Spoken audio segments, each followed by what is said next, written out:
what is happening today, the fear mongering, the hyping is causing people to forget. And as you rightfully say, once you're in the United States, these rights attach to you unconditionally. Of course. Right? Yes. So, ladies and gentlemen, what Mr. Murray is saying, what I am saying is go about your lives, go about your business, whether you're here legally or illegally. If you have not committed a crime, about to commit a crime, or in the process of committing a crime, you have nothing to worry about. Right. Plus, And what, just don't lose a thought. The next thing I'd want to tell our listeners, you don't have to walk, because I hear people tell it, so walk with documents and ID and all of that. Agreed. You do not have to do that. There's no law here, especially in the state of New York, that tells you that you have to do so. Most importantly, if you're asked your name, you do not even have to tell him unless, as Mike Merrick pointed out, that you have committed a crime, you're in the process of committing a crime, or the police have reasonable suspicion to believe that you have committed a crime. Right. So you don't have to volunteer and give them any information at all. You just say to them, I wish to exercise my Fifth Amendment right. Correct. Now, one of the things that I want to also mention, if a police officer stops you, the first thing I want you to do, especially if you know that you're not horsing around, you're not messing around, ask them for their ID. Yes. Do not take them on face value. The fact that they have a gun, a taser, a badge, a uniform, and a dog, don't take them on face value. True. Now, I'm not saying that they're crooks. I'm saying that you too have the right to question a police officer. Of course. Why did you stop me? Yes. What grounds, what articulable grounds did you stop me on? By the way, can I have your name and your badge number? And do you have a card? Yes. Who is your sergeant? What is your command? Right? No, you know this. Ed, you can expand on that some more. Which is true. Because the first thing, if you feel that the police has stopped you illegally or unlawfully, and the police is moving to a position where he's escalating the situation, you can, because by right, you know that the police, they are not supposed to be escalating a situation. Correct. Okay? You can demand to stop speaking with that officer and ask to speak with his superior. Right. Okay? And it's generally when that person comes on the scene, from what I've seen and my experience, having worked in the field as myself as an officer before becoming an attorney, that officer, that superior officer, will generally take charge of the conversation. Yes. And 9 times out of 10, the situation will be de-escalated. Sure. Because many times these young officers who are out there, they are, what's the word that you would say? They're very cavalier, and they don't take the bull by the horn. They actually act with fear. They're overzealous. Yes, overreactive. Officers. Now, the problem I'm having with all of this, Delroy, and this saddens me, that not only are the individuals that are doing the hyping and the sales pitch on some of these social media platforms. And, I want you to give me your take about social media platforms as it pertains to law. They are actually creating a fertile ground where our people's rights are being taken away from them. I'll give you an example and my analysis. Police officer comes up to you and you're afraid. And sorry, one phone vibration? Yes, sorry about that. It's mine. I get this. It was a social media question. Yeah.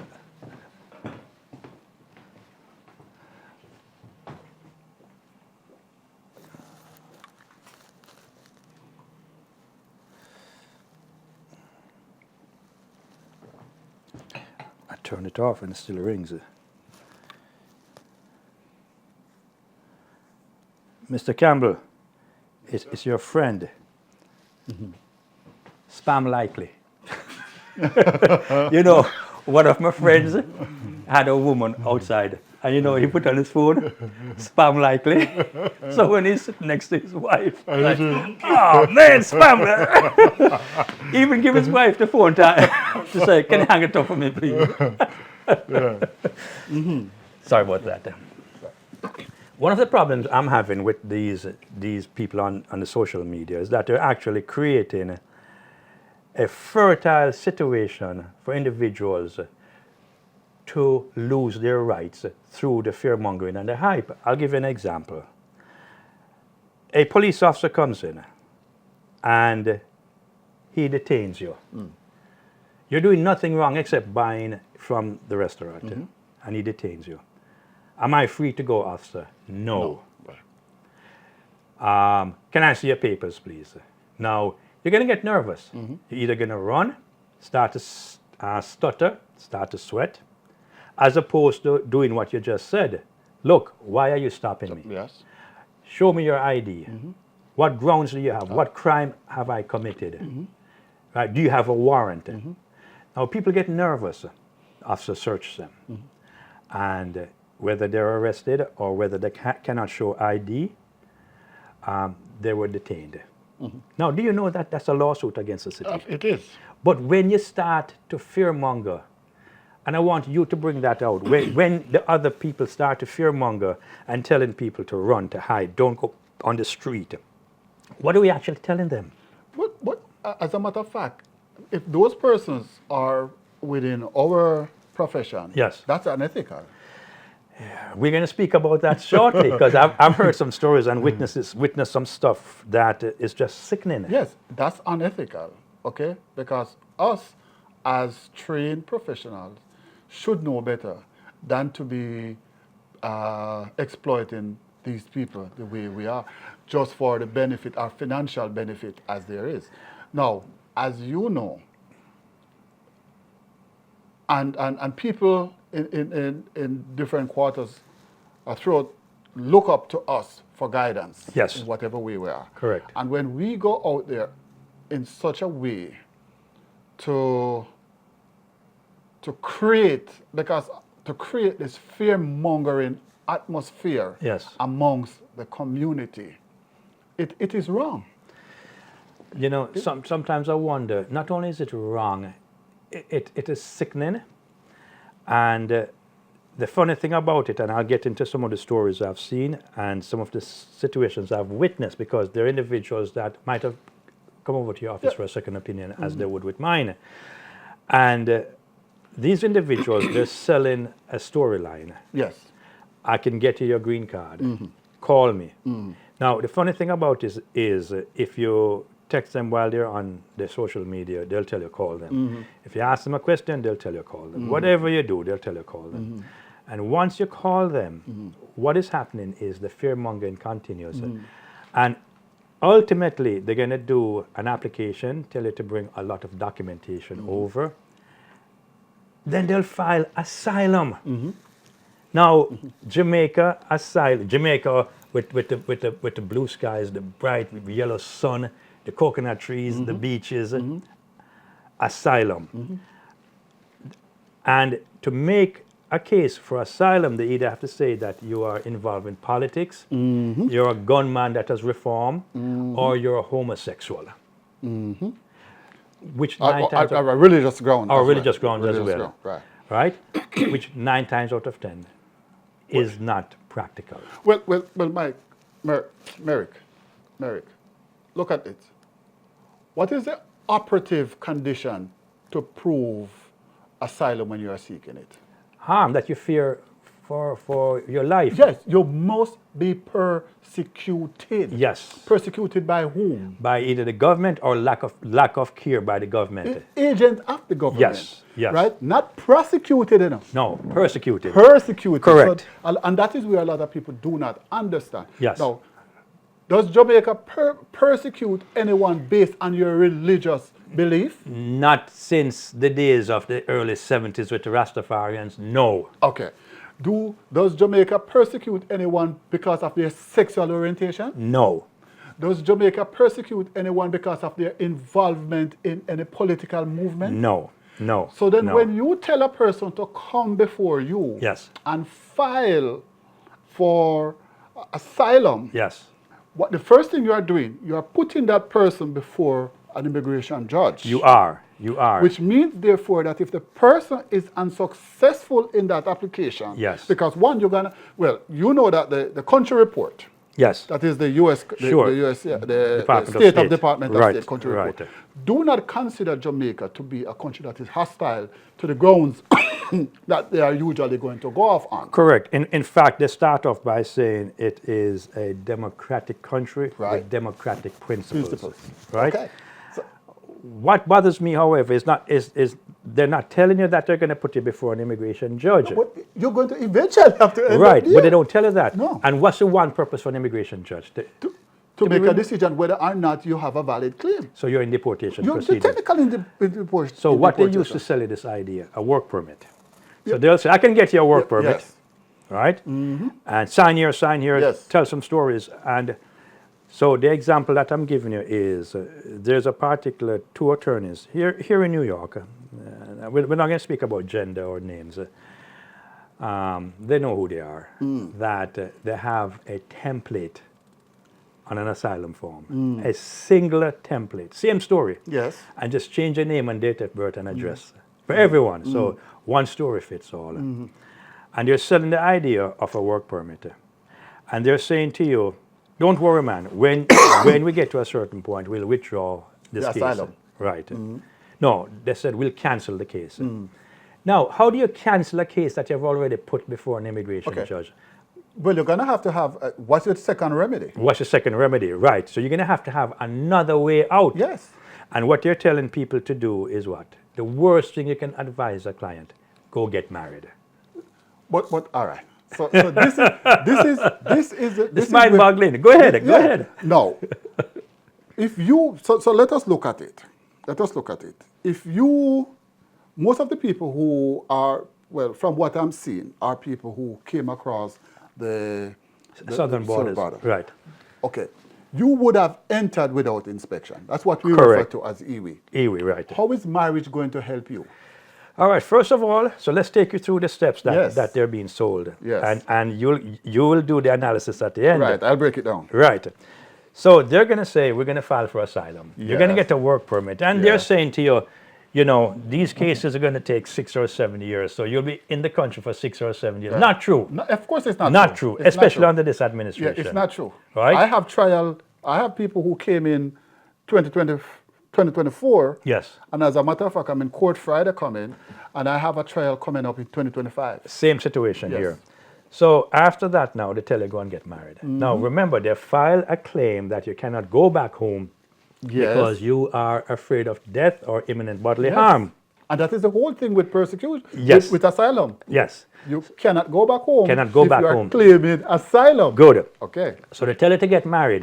But because you came in entry without inspection, IWI, Yes. they're saying, okay, you can't stay in the country and get married if you get, you can't stay in the country and get a green card through marriage. So you're going to have to go back to Jamaica to pick it up. Take it from there. Then you will be subjected to, depending on the time you are here. Yes. If you're here for under 1 year, Yes. you're going to be subjected to the 3-year ban. Yes, sir. And if you're over 3 years, you're going to be subjected to the 10-year ban. Okay. Which means, therefore, that you're going to have to now file for what we call a waiver. A provisional waiver. Right. Okay. Which, therefore, you have to show immigration or the State Department, the embassy, why there's a need for you to come back into the country. And show a hardship to someone. Hardship. And remember, the hardship is not just mere hardship, what it Yes. is called. Extreme and Extreme. unusual. Is Right. there a Exceptional definition for it? hardship. It is subjective. It is also very stringent. Very. Right? It's not just somebody's going to miss you and somebody's No. not going to eat because you're not here. We're talking about psychological damage. We're talking about economic damage. We're talking about financial damage. We're talking about mental damage. A It's host a whole of things. host. And you know what the situation is, Merrick? Once you are out of the country and you are living there and your spouse is living there, the reverse argument is there's nothing stopping your spouse from joining you there. Good. Now, let's further that discussion. Earlier you said once you're here in the country, the Constitution applies to you. Yes. Let's do the inverse of that now. So now you're out of the country. What happens? The Constitution does not It apply to doesn't you. apply to you.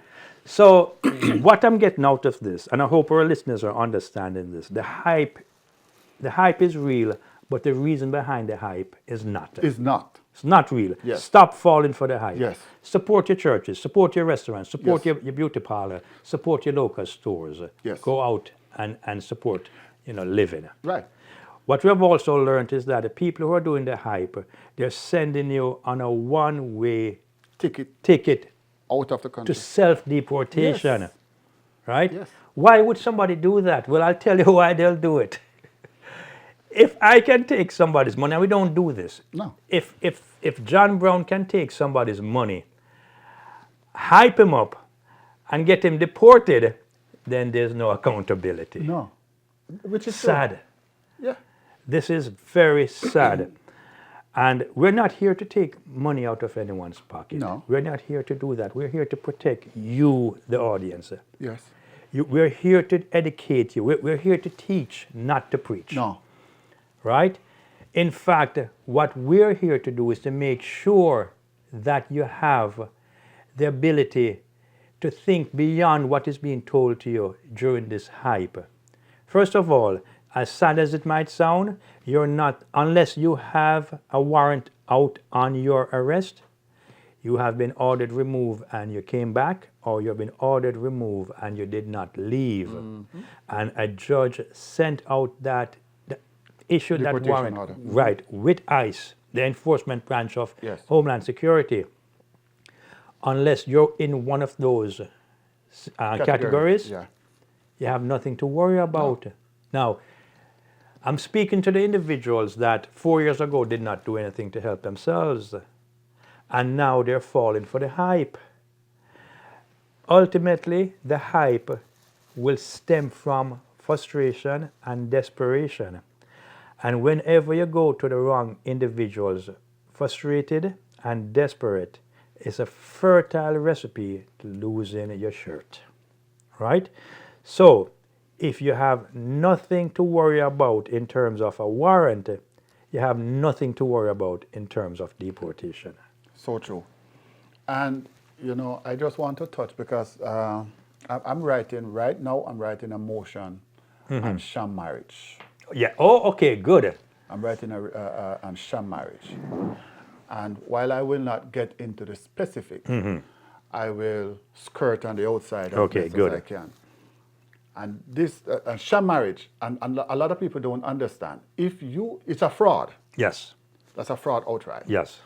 And if you are deemed to have committed a sham marriage, not only are you subjected to a fine and removal, the person who enters into that marriage is also subjected Yes. to incarceration And permanent bar from ever getting a green card. Yes, because if you commit a sham marriage, say the individual, for example now, the person who told you to get married so you could get your green card, which Yes. you're not going to get. Yes. But it is found to be a sham marriage. Yes. Down the road, you can never. The problem, though, Delroy, is this. The people who are telling you to get involved in a sham marriage are not putting their names, their office addresses or phone number or their license number on this application. Which is true. They don't even use their own addresses, or true. if they do, they use it as a pickup point. So they're putting themselves out of the equation. Yes. They're taking themselves out of the situation and leaving the client Yes. to suffer at the end. Yes. You see? Because Merrick, that one of the things with a marriage, say for example you're going through an adjustment process. So let us move away from a person who jumps the wall and came over here, a person who came by way of a B1, B2 visa. Okay, which is a visitor's visa. Visitor visa, or a Okay. tourist visa, as they Right, refer tourist to it. visa, right. Okay, now, the first mistake a lot of them make, they come here and within 90 days they get married. Strike one. Wrong. Strike one. They just cut off their heads. Yes. Yeah. Two, from the moment you get married and you're going to go through the process. You're going to get the I-797 forms. Yes. You're going to do your biometrics, which is your fingerprint and Yes. all of that. You might get your work permit and your social security card. But because it's a sham marriage, you have not spent the time to gather the supporting documents. And when those documents are requested, you don't have them. And I always say that a marriage starts before the date of the marriage. And a lot of times, what I'm seeing happening now is that the individuals who are hyping up the situation Yes. are creating a fertile ground. But we'll talk about that Yes. later for these marriages. So yes, Right. so you can. So here it is. An interview is set. Yeah. And you have to go down. One, the person who are probably filling out the documents, they're not going with you. No, absolutely not. Not even putting the names on the documents, right? They're not going with you. So you are so confident in yourself because they have not told you anything. Correct. They have not told you that you're going to need stuff like supporting document. You're probably going to need your leases to show that the relationship, you guys are cohabiting under the same residence. You're going to need bank statements going, and not just bank statement, because I've seen situations where people come into my office and they say, oh, we have bank statement. And I say, let me look at the bank statement. Yeah. What they have done, they have opened a bank statement, probably just after they got married, they Yeah. dump $100 inside And it. that's it. And that's it. And that's it. Yeah. Nothing, there's no activity Yeah. in that bank statement. And you say to them, what's this? Yes. And now you have to be careful as an attorney, because if you're a reputable attorney, you don't want to put yourself and that. And you and I, who are always meeting at 26 Federal Plaza, Yes. the officers know us. Sure. We don't want to go downtown with you because they're going to look at us like, come on. And let me say something to you. Don't be fooled and be comfortable with the length of your marriage.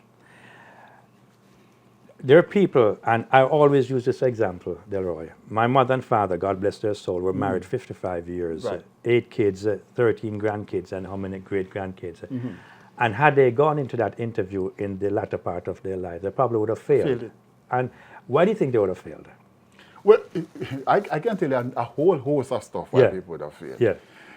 One, I've had clients who walk into my office and I've said to them, what's your spouse's middle name? Ah, yes.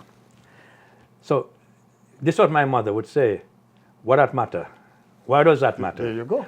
Mom, when did you get married? Ask your father. They don't remember. Don't remember. But it's a legitimate marriage. It is. Right? After 8 kids, 13 grandkids, what's not legitimate about that? it. Yes. So what we have here are individuals who are newlywed, probably never met each other before the date of the Yes. marriage, if it's a real marriage. I should say it this way, if it's a valid marriage, and paperwork is done, no one advises them, no Yes. one instructs them, Right. and they go down there. Yes. So one of the rules I came up with, and I want to see if you will agree with me or not. And if you don't, that's quite okay. I would not seek a heart doctor from TikTok. Neither would I. Nor would I seek a kidney doctor from any of the social media No. branches. What about an accountant? What about a lawyer? Why seek certain professionals? Now, if I want some good entertainment or a good laugh, maybe social media might be the place I go. If I'm doing nothing else for the day. Yes. So what we see is that social media draws out certain audiences and certain practitioners, whether they're consultants, and nowhere in the immigration handbook have I seen the term consultant. I've seen reputable, I've seen accredited, Yes. right? Yes. Church groups and stuff Yes. like that. Yes. And most of these so-called consultants have never seen the inside of a courtroom. True. Most of these individuals on the social media who have a law license, I'll tell you this, have not seen the inside of a courtroom. They're on the social media so often, and I'm not saying social media is bad. No. We're on social media Right right now. now. Yeah, yeah. But we're not here to preach, we're here to teach. Teach. Yes. And the reason why we're on social media is that It can be used for bad, it can be used for good. like anything. Like anything else. And the proof is in the pudding. Yes. What we're here to do is to say, look, ask questions. When you approach your doctor, your accountant, your lawyer, even your mechanic, ask questions. Yes. Can you help me? How long have you been doing this? What's your win-lose ratio? When is the last time you did one of these cases? Have you ever been sanctioned? True. Have you ever been disciplined? Yep. Have you ever been disbarred? Yep. Right? Are you in good standing? How many years have you been doing this? Yep. Don't be afraid. But you see, what happens is that we as West Indians have this fear of confronting authority, but that's not confrontational. No, That's no, educational. Of course. Right? Of course. So because of that now, we take the hype, we go to the people who are doing the hype that makes promises, they're sticking us into a one-way street to hell, Yes. abandoning us at the end, and what happens later? What could have been a good thing ends up in front of a deportation judge. Yes. And it's really sad.